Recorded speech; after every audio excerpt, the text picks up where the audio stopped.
La madurez y firmeza en el Señor es un término muy utilizado por muchos de nosotros, pero ¿qué significa realmente? ¿Cómo lograr la madurez espiritual?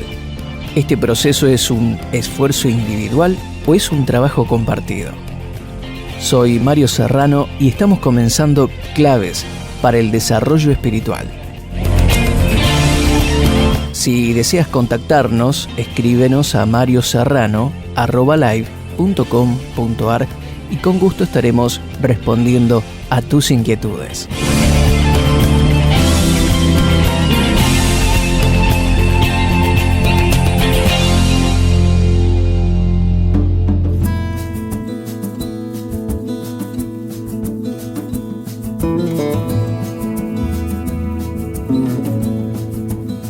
Muy bien, vamos a comenzar con Claves para el Desarrollo Espiritual y hoy vamos a hablar acerca de cómo alcanzar madurez y firmeza en el Señor. Para ello vamos a leer en Primera de Tesalonicenses capítulo 3 del versículo 1 al 5 que dice lo siguiente: Entonces, no pudiendo resistir más, decidimos quedarnos solos en Atenas y enviar a nuestro hermano Timoteo, que es colaborador de Dios en el anuncio del Evangelio de Cristo. Lo enviamos para que fuera a afirmarlos y animarlos en su fe, y para que ninguno se dejara confundir por estas dificultades, pues ustedes mismos saben que tenemos que sufrir estas cosas. Además, cuando todavía estábamos con ustedes, les advertíamos que íbamos a tener aflicciones, y así sucedió, como ya saben. Por eso, yo en particular, no pudiendo resistir más, mandé preguntar cómo andaban ustedes en cuanto a su fe, pues tenía miedo de que el tentador les hubiera puesto una tentación y que nuestro trabajo hubiera resultado en vano. Y otro texto importante lo encontramos en 1 Corintios capítulo 15, versículo 58. Dice lo siguiente: Así que, hermanos míos, estad firmes y constantes, creciendo en la obra del Señor siempre, sabiendo que vuestro trabajo no es en vano. Uno de los deseos de Dios es el crecimiento y el desarrollo espiritual de todos los creyentes. Pablo, lleno del Espíritu Santo, procuraba también que los cristianos, aquellos que habían sido ganados a través de la labor del apóstol, pudieran crecer y desarrollarse espiritualmente. Este es el deseo también de cualquier padre para con sus hijos, que tengan un crecimiento y un desarrollo normal. Ahora, ¿qué quería decir Pablo a los creyentes de Tesalónica al recomendarles que fueran firmes en la fe o firmes en el Señor? Bien, por una parte, él aconsejaba a los tesalonicenses a que le buscaran el mejor lado a cada situación en que se encontraban y que aprendieran siempre a dar gloria a Dios. Este principio de encontrarle el lado bueno a todo se ilustra en los distintos cuadros que nos ofrece también la naturaleza. Por ejemplo, es sabido que las flores más hermosas suelen hallarse en medio de los pantanos más impenetrables. Lo mismo sucede cuando uno camina por una calle antigua, esas calles empedradas, llenas de piedras, y cuando camina entre esos edificios viejos y lugares anticuados y destruidos de las grandes ciudades, en medio de las hendiduras del concreto, se pueden apreciar plantas muy atractivas con diminutas flores que nos recuerdan la mano de nuestro Creador. ¿Quién no se detiene a admirar cómo se sostienen las palmeras torcidas y casi vencidas por los furiosos vientos a la orilla del mar?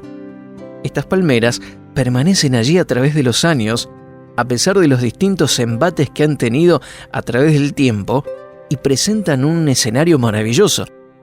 Es poco probable que no haya una foto o una postal en donde vemos una gran playa y un mar y no esté la palmera.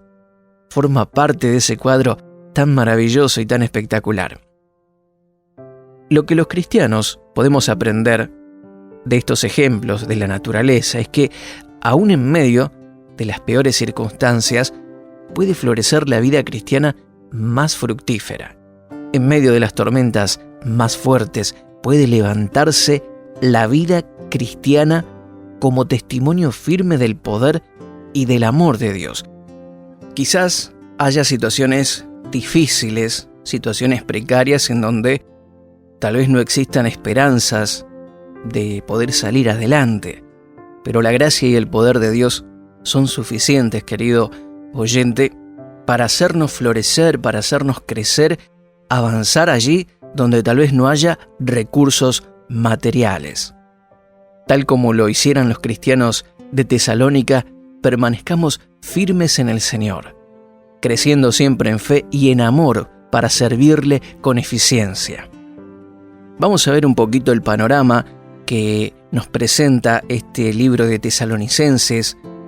Y Pablo había sido acusado de predicar el Evangelio en aquellas regiones y lo acusaban de que él lo hacía para sacar provecho para sí mismo. También se decía que no era afectuoso ni le importaba la situación de los creyentes. Sin embargo, vemos aquí a través de este pasaje que hemos leído que él se toma el tiempo y utiliza los medios necesarios para enfatizar y dejar en claro el hecho de que tanto él como los colaboradores que estaban con él en el ministerio eran tiernos y les tenían tanto aprecio a los creyentes de Tesalónica, estando ausentes como cuando habían estado presentes. Los creyentes de ese lugar no eran meros números en los informes ministeriales del apóstol. No eran simplemente números. No eran personas que estaban escritas en un informe donde San Pablo decía, bueno, en Tesalónica ganamos tantas personas para Cristo, y quedaban allí olvidados en un cajón, en un armario, en un escritorio. No, estos hermanos constituían una verdadera responsabilidad, una verdadera carga en el corazón del apóstol.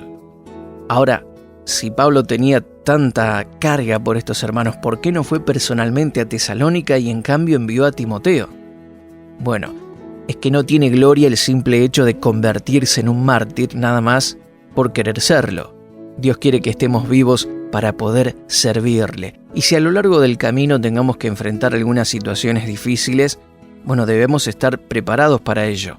Pero dos cosas se pueden decir de Pablo en este punto. En primer lugar, si él se hubiera arriesgado a volver a Tesalónica, no sabemos realmente cuán bien habría podido o cuánto bien hubiese podido hacer en aquel lugar.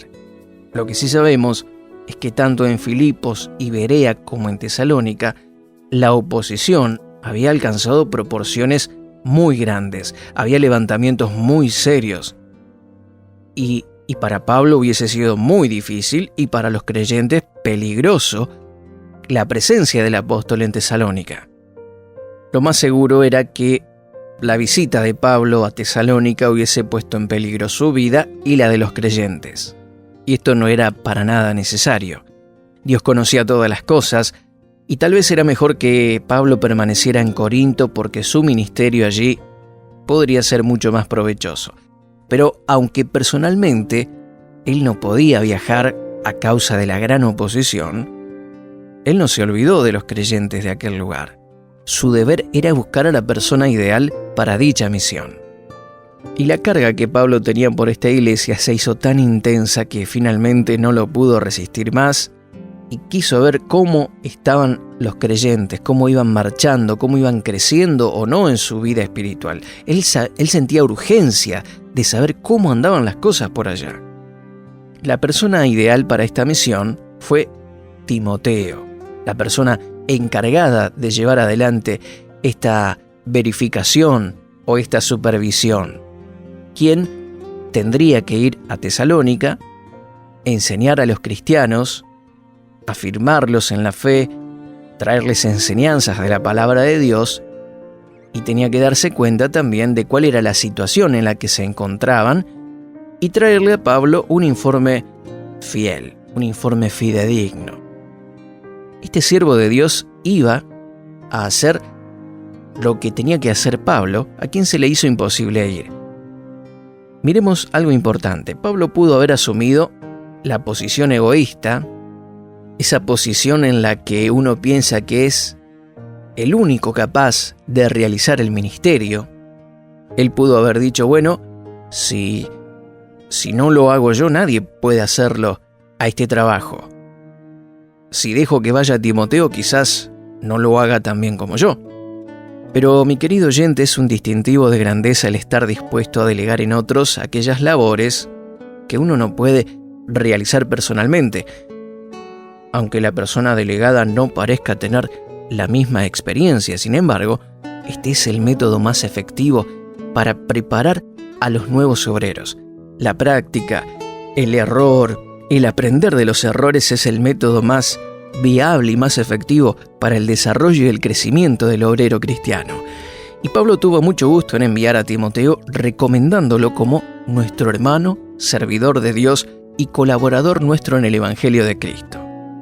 Y con esta actitud demostraba el corazón de este gran siervo de Dios, que no era para nada egoísta, que amaba a los tesalonicenses y tenía confianza en el ministerio del joven Timoteo.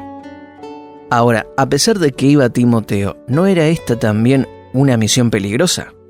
Claro que Timoteo iba a tener que enfrentar peligros al volver a la ciudad de Tesalónica. Pero, no obstante, Pablo y Timoteo se olvidaron del peligro y pensaron más en las necesidades de los hermanos. Seguramente podemos imaginar la oración fervorosa de estos dos hombres de Dios cuando Timoteo tuvo que partir, encomendándolo a Dios, pidiendo protección, pidiendo cuidado, porque no era sencillo. Pero el amor hacia los hermanos y el deseo de que estos hermanos crezcan y se desarrollen en el Señor los llevó a enfrentar aún las dificultades. Y aquí tenemos una enseñanza práctica, y es que Pablo no se sentía satisfecho con solo ganar a la gente para Cristo y luego abandonarla. Que Dios haga la obra, que Dios se encargue, yo ya hice mi parte. Él sabía que los recién convertidos necesitan ser fortalecidos en la fe y en la vida cristiana diaria. Y esto es lo que debemos mantener muy presente en nuestra misión de ganar almas para el Señor y para su obra. No es solo ganarlas o llenar una libreta o una hoja de decisión. Es necesario fortalecer en la fe a los nuevos creyentes también. Querido amigo, querido pastor, ¿cuenta su iglesia con un programa sistemático de discipulado, bien pensado y bien desarrollado para el establecimiento y el desarrollo de los nuevos creyentes? ¿Se le está brindando a ellos adiestramiento básico, aliento espiritual de acuerdo a su crecimiento en el Señor? Cuando se convierten niños que proceden de hogares no cristianos, ¿qué se hace para conservarlos en la iglesia e ir ganando a sus familiares para el Señor? Estos son asuntos muy importantes a los cuales les deberíamos prestar mucha atención, porque un programa de evangelismo solo es eficaz cuando se tiene seguidamente un buen programa de discipulado y desarrollo cristiano. ¿Qué puede hacer usted, mi querido oyente, ya sea como individuo, como pastor, como parte de un grupo, para ayudar a su iglesia a que mejore en este aspecto? El evangelismo y el discipulado son responsabilidades de todo cristiano.